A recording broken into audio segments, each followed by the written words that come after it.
This vehicle, we'll talk about indicators. Plain Jane to me, right? I look at a license, I don't see a license plate on the front. I look at a license plate on the back. I see 2 screws, they're odd end, right? I see some window tints on the back windows, no tints on the front. Very plain Jane, no bumper stickers. I don't see an easy pass. So far, so good. It fits the mold, okay? When we start a search, we're gonna begin our search at the driver's side. I search a car with one tool, and one tool only. This, an upholstery tool. That's all I need is an upholstery tool. This or a flathead screwdriver, all right? Somebody had asked me the other day, do you have wrenches and fucking power drills? No, what am I doing on the side of the road with a power drill? I have one tool, this is all I need. We're looking for aftermarket electronic hidden compartments. I ain't slicing open tires or opening up gas tanks on the side of the road. So I take this, and unfortunately I just realized something, this battery's dead. Where's Brent? Battery's dead, so we can't lower the windows. What I would do is I lower the window. I got consent to search, I lower the window. I stick my upholstery tool right in between the window and this felt, right here. And I pry back the slightest bit, a little bit of pressure. Shine your flashlight down and you're able to rule out the entire anomaly within the door. Able to rule out the entire anomaly within the door. After I do the door, I come over here and I hop underneath the seat. I'm looking underneath the seat and I want to be able to see cushion. There should be holes in the frame. So with my flashlight, I hop underneath and I look up. I can see the cushion down here. So essentially what I'm doing is I'm taking one finger, pushing it up, and I'm pushing it down to rule out the anomaly within the seat. I told you, if I find a trap in this car, it's all mine, bro. Literally connect my fingers. I'm applying pressure. How many guys check the seats? All right, you know how many traps we miss in seats? Honestly, do you know how many traps we miss in seats? Hundreds a day, traps are getting missed in the seats. It's as simple, it just took me 1 second. Stick your finger up in the cushion, stick it down. I just touched my fingers. There's no trap or anomaly within the seat. It's all been accounted for. After that has been accounted for, I move to the center console, okay? By simply sticking this upholstery tool on that plastic molding and prying away from the carpet the slightest bit, I'll be able to get the flashlight in there and rule out that natural void. That's the next step. So you stick it under.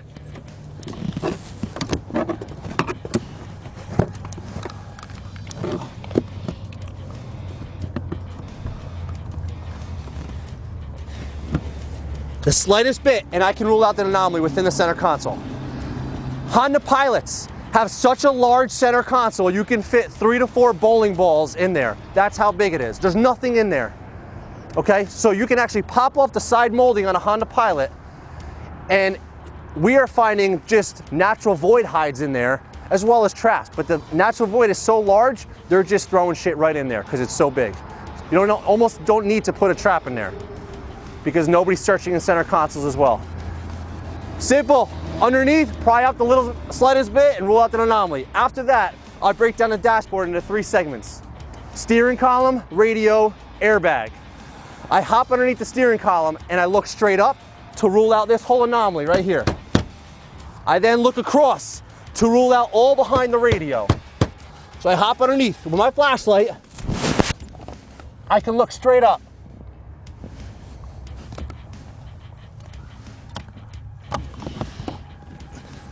I just completely ruled out above the speedometer and behind the radio. Okay, if there's a sunroof, my partner missed 4 kilos in the sunroof, no trap. Sunroof was closed. Trap was in the back with 80 grand. They had 4 kilos in the sunroof. So if there was a sunroof, I would sit here, I would push the sunroof back, and I would pull down the ceiling a little bit and shine my flashlight in, rule out this entire area. Rule out this entire area. Okay, so we checked the door, we checked above here, we checked behind the radio, we checked the center console, we checked the seat. I've already hopped underneath. I confirmed that there was no false floor underneath. I'm moving to the back. I'm doing the exact same thing with this door that I did to the front. All right, I'm then looking at the seat backs. Remember that story I told you? With the gun, the 2 ounces of crack and the ounce of weed is in the seat back. In this scenario, they are all cloth. There's nothing you can pop off, nothing you can pop off. In the scenario that this was a plastic backing, very simple. Screwdriver down on the top, pry back the slightest bit, flashlight goes in. You're gonna see the rails of the chair and the beige cushion. All right, you're gonna rule out that anomaly. We get to the back seat. Back seat, same thing. I'm gonna get down.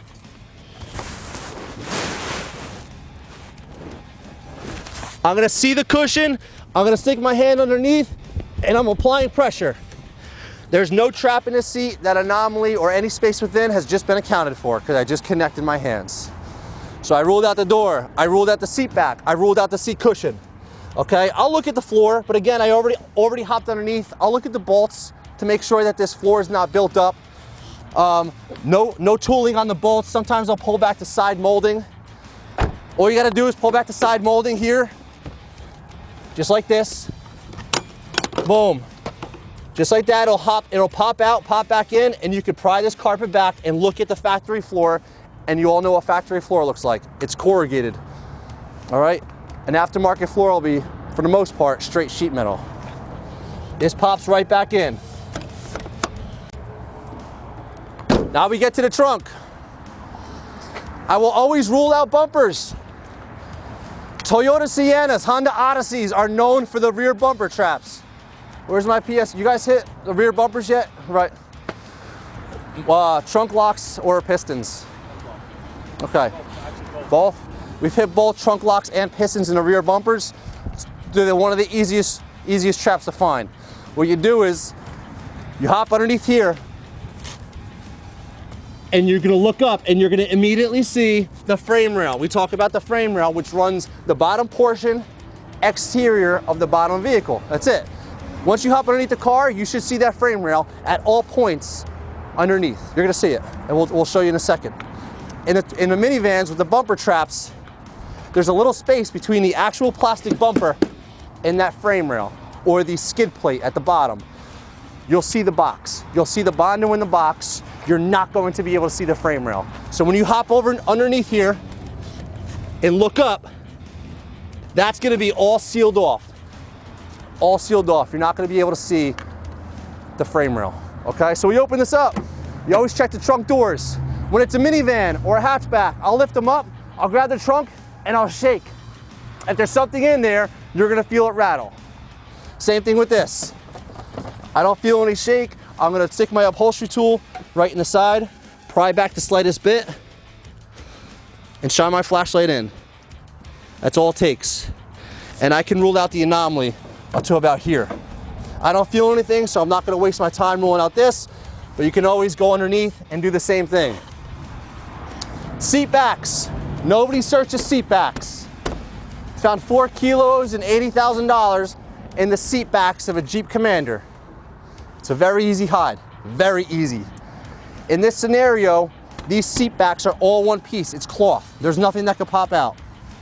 But in a scenario that you have a car where it's separate, all you have to do is take your screwdriver, upholstery tool, stick it in the top here, pry back the slightest bit, flashlight down, you're going to see the springs and you're going to see the cushion. That's it. It's very simple. You start to see carpet-lined interior or a window motor, a trunk lock, or a piston. Most of the time it's a trunk lock. You have a trap. And we're gonna show you pictures when we get inside. Rear floors, right? Rear floors is bumper. Brent tore it apart already. I'll pull up the rear floor. I can see the factory bottom here. I can see the factory bottom. Everybody should know what the bottom of a vehicle looks like. Everybody poke their head in here. This is the color of a factory floor, corrugated, and that's the color of a factory floor.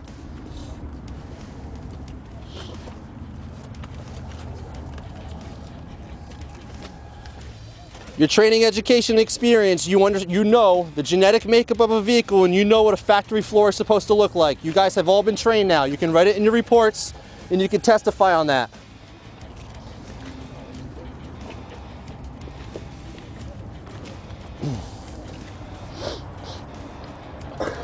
The seats, you pull these down. I would rule out underneath the seat. When you get to a third row seat in an SUV, very simple. Buick Enclaves, GMC Acadias, Ford Explorers, any a Mercury, Mountaineer, any third row seat in an SUV. You go in through the passenger side, you take your screwdriver, and it's very easy. There's a bar that runs from side to side, both front of the legs that are mounted to the floor. You stick your upholstery tool or a screwdriver in between that bar and the floor, and you pry up the slightest bit, and you're gonna see the hole in the floor if there's a trap. You're gonna see 100 pictures of that when we go inside. Very simple technique. When you get to this point, you're gonna do the exact same thing. You're gonna rule the cushion out. You've already ruled the seat back out. There's no seat back here, right? It's all cloth. It's all one piece. There's nowhere for them to hide anything, nothing to pop out, unzipper, nothing. We'll do the same thing with the door. We'll shake it. Nothing. Roll the window down, shove it in there. I'm gonna do the seat, the cushion. Again, I look underneath.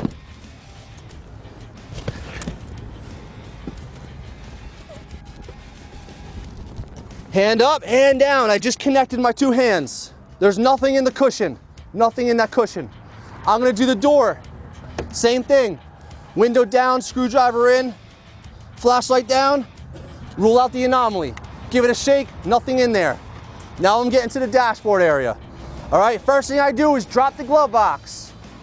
I lower this glove box.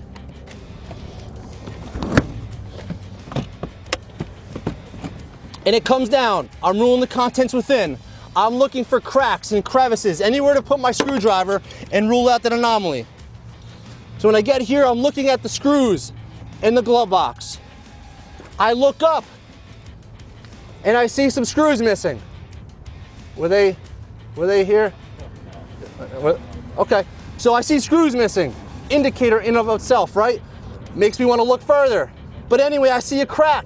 So what I'm gonna do is I'm gonna take my screwdriver or upholstery tool and stick it in the top here, in this crack. I'm gonna pry down the slightest bit.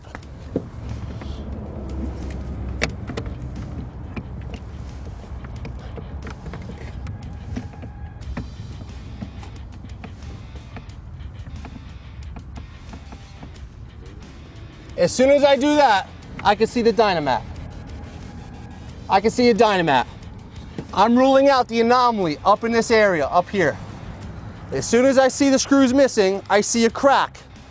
I take my screwdriver, I stick it in the crack to rule out this anomaly, as you would in every single vehicle. And when I shine my screwdriver in, or shine my flashlight in there, I see dynamat. Do you know, who knows what dynamat is supposed to be used for? Speaker enhancement, right? Sound enhancement. Should it be lining the interior of a dashboard? No. Should carpet be lining the interior of a dashboard? No. With a hidden compartment, Jesus, Bob. With a hidden, what's that? With a hidden compartment located, and I'm 100% confident that it's a hidden compartment, we are now locating wires. Wires in the dashboard will probably run across. Okay, we'll probably run across. If we were to have a rear floor trap back here, the wires will either run along the rocker panel on the driver's side or directly down the center of a vehicle. Have you guys ever found wires running along the passenger side floorboard when it was in the rear?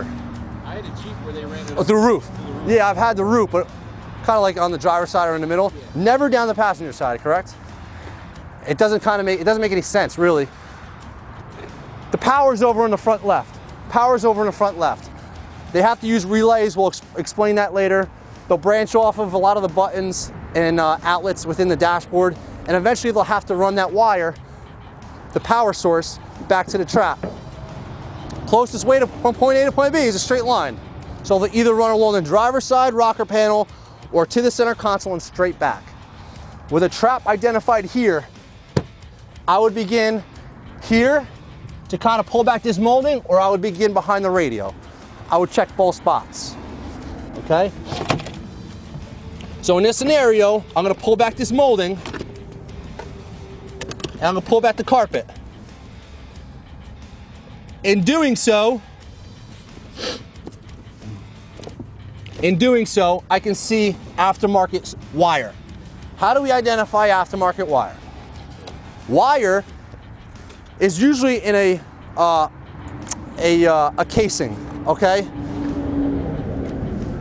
It usually runs along the driver's side and down the passenger side. In this scenario, It's outside of the electronical harness. It's double-coated wires wrapped in electrical tape. I can see them coming out from the dashboard and then running directly across up into the center console, okay? I don't expect you guys to start cutting wires, and please don't. That you have to resort to your department policy, okay? I could always help you if you have access or identified a hidden compartment. I could always explain exactly what wires to cut. But I wouldn't recommend just start cutting any wires without experience. I know this to be aftermarket wires because they were outside of the factory electrical harness. They were wrapped in electrical tape and they were running directly into the hidden compartment. So we cut the wires. I take a knife, I cut the wires, I splice them. I reveal the two wires now, right here. It's a red and a black. I reveal the copper wiring because I spliced the plastic. And now I'm gonna apply power. I can apply power in two ways. Either utilizing a little jumper or a little motorcycle jumper pack, or utilizing these. Unfortunately, the battery of the vehicle is dead, but if it wasn't, you can easily go to Home Depot, purchase 14 or 16 gauge speaker wire, you cut the ends, splice them, and then apply alligator clips. Very simple, homemade jumper cables. Once you cut the wires, you apply one end of the clips to this, pop the hood of your suspect vehicle, apply the other end directly to the battery. But the battery's dead, so we can't do that. So I'm gonna use this.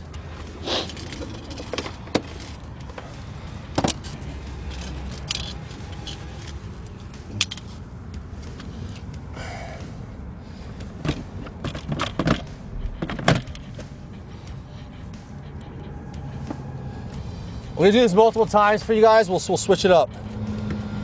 And when the power is applied, the electronic piston will open up. Will push open. This is what I was seeing in here, on the back side of that. A Dynamat right down in there. Lined with carpet. The bottom of this carpet is old Dynamat, which is what I was seeing. All right, this is the actuator, also known as an electronic piston right here. It opened, probably big enough for a few kilos, a gun, money. And in order to close it, you just reverse the wires.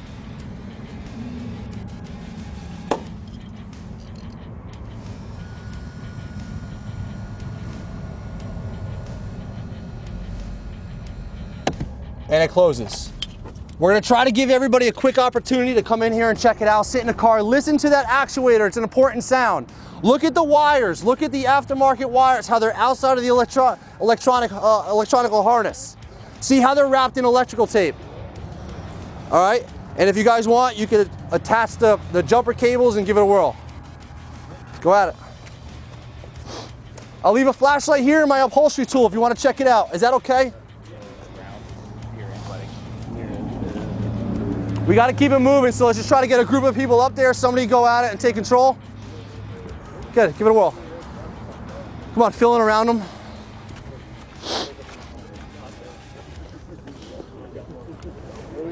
There's two copper wires. See them? Connect one, yeah, the red to one. I don't know which one was which. It's okay. If it's wrong, it's just not going to do anything. Don't put them together. You're doing right. You got it. You drive a minivan. Yeah. There you go. And then put the black, put that one on the other one. Just don't touch the two clips together. Yeah, so that's closing it. It's already closed. That's why I didn't do anything. So now just reverse them. Put that red on the black and the black on the red.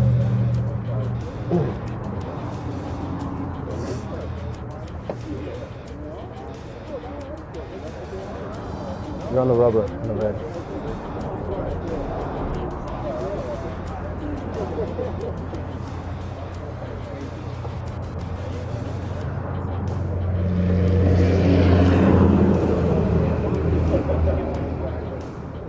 You guys hear that sound?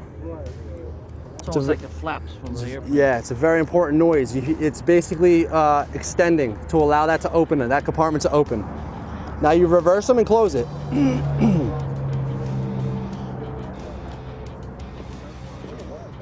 Oh, you don't want to put them together.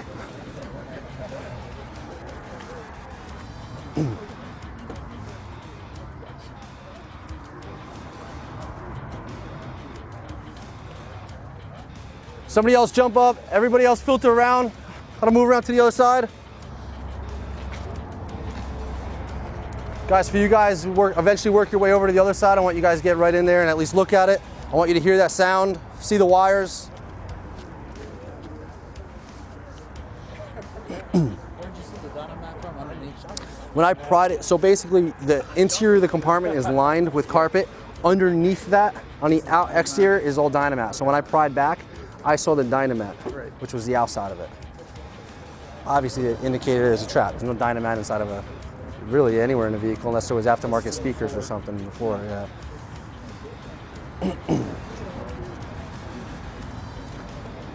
So how about the cars that have the Easy Pass stickers in the shield? We don't, listen, if all the other items of interest are there, we don't rule it out. We hit 23 kilos of Coke and then there was the Easy Pass on the window. Yeah. And that, but just going over, like, statistically speaking, we had 150 traps with one Easy Pass. Okay. So, not to say that it can't be there. If every other item of interest is there and there's such a change in driving behavior, there's an Easy Pass, I wouldn't avoid it. I would go after it. But everything literally in my mind would have to be there for me to go after that car. Is that even with the stickers? Like, say it's just like this, where there's no Easy Pass. That's what I just asked. Yeah, you just asked that, yeah. Yeah. You mean just this? Yeah. We see that a lot because remember, a lot of times when these guys are buying these cars, Yeah, that's not they're scraped fucking off. not scraped off, or Right. they're getting them from a friend, and then they're putting the trap in. And long story short, they want to take it off because they don't want to fucking use it. When they're operating that vehicle for illegal purposes, they're fearful that their movement's being tracked via Easy Pass, so they fucking remove it. So they might even use it in that particular trip, but instead of using it every toll, maybe they use it 1 out of 6. Now, are they fusing them into the box, or are they going direct to the battery for power? No, nothing ever comes right here. It's always branched off a power source within the dashboard.